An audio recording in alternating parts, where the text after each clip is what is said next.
Guys, this is Brandon's Baseball Vlogs. Literally, it's opening day, Yankees versus Astros. We're going to do this baseball interview with my friend Randy. It's part 3 of the interview with Randy. We're going to be talking about opening day and how much the players get paid and about their contract situations. We're going to be talking about the opening day lineups and everything. So let's get started. I will be interviewing Randy and Liddy introducing him in a few minutes. Here's Randy. Hey, how's it going, guys? So, Randy, you want to get started by talking about opening day or the contract situation? There's 2 good games I just found out because of Brandon. It's the Astros versus Yankees, which a rival team against mine, which is the Red Sox, which hopefully it'll be 2 good games when they play against each other, which is going to be amazing. Cause baseball is good when it comes to rivalry teams, and they show competitive and show off their skills. So I can't wait to see Red Sox versus Yankees, but it's going to be good Astros versus Yankees, and then it's going to be Red Sox versus Marlins. Mariners, I think. Mariners. I keep on confusing Mariners and Marlins, but it's okay. But the Mariners and Red Sox, that's going to be a decent game. I like to see how that turns out, but the only thing I have to say, whoever the Yankees signed this year and the Red Sox signed this year, whatever they get paid, I feel like they deserve it as long as they don't cheat. Yeah. Also, it's Marcus Stroman's literally debut for the Yankees, even though he starts in 2 days from now, I'm guessing, against Houston. But Marcus Stroman in the minors, he did get caught with steroids, but then he took the suspension, he admitted to it, and he's become a really great pitcher since then, even though he's dealt with injuries.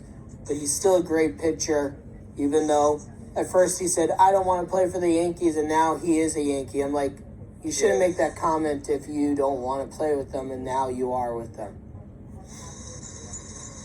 So what do you think about Marcus Stroman?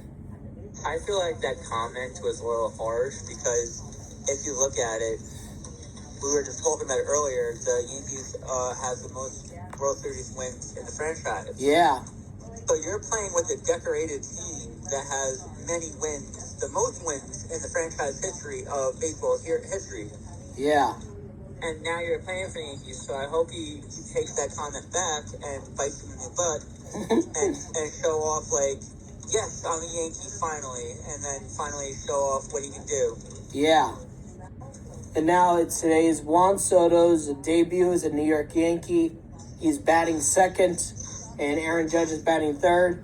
And literally, Gleyber Torres is going to be batting first in leadoff spot because Juan Soto is in his final year of contract, and he is a free agent at the end of the 2024 season. And I think there's going to be a lot of pressure on him. I feel like there's never too much pressure. If you show off your potential, your skills, your integrity for the team, I feel like they're going to give him a contract extension for come back to the Yankees. Yeah, I think they're going to do that too. But there's a but. But if he does cheat, that's going to squash them, give him a contract extension. Yeah, and plus this, because Juan Soto is one of the best young hitters in baseball. He's 29 walks away from the record for under a 26-year-old for the most walks by a player under 26 years old. And also, he's one of the best hitters in baseball, contact, power, and getting walks and everything. He's not a great defensive player, but he's a really good offensive player and a great leader also. I feel like maybe that's why he has a lot of pressure, because he's not a good defense, but he's a good offense. But I feel like if he puts the work and does better defense, I have a feeling, and this is a guarantee, that he'll get a contract extension if he shows off better defense. Yeah, I agree with you on that. And plus, Juan Soto's agent is known for telling his clients, wait until free agency to get an extension, or wait until literally the beginning of the season. And literally his agent is Scott Boras, and literally I'm like, Scott Boras, you realize you got most of your guys 1 year, 2 year, 3 year deals this year for waiting until the last day of spring training. Yeah. But I feel like if he gets better at his defense and plays better at defense, there's a guarantee he's going to get a contract since the end of this year. Yeah. Okay, now we're going to be talking about the last part about the MLB. It's just crazy these players get paid so much. And it's like, my opinion, teachers deserve more pay because Aaron Judge uses half his contract to donate money to like everything. And also, he's using half his contract to be in an episode of the Paw Patrol remake of Robo and Crew. And I think he's doing a great thing by being in that for the kids and everything. And Rizzo donates his money to the Cancer Foundation because Rizzo's a cancer survivor. I feel like there should be more people like him not being selfish and using his pay.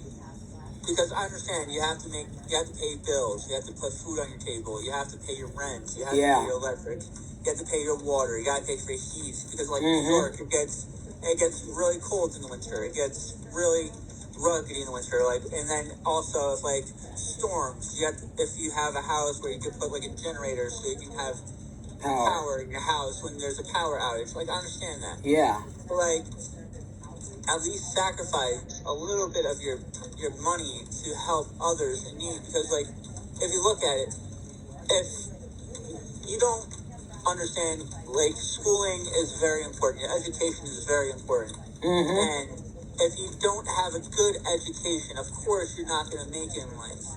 But if you put hard work and dedication to your schoolwork and then your life and your career and whatever, you're going to make it in life. And that's where he came in life, where I'm not like a big sports fan of New York like I used to, but I still follow up on it. Yeah.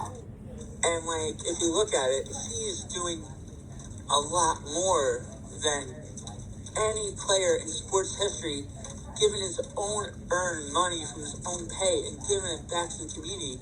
And we need a lot more people like him. Yeah.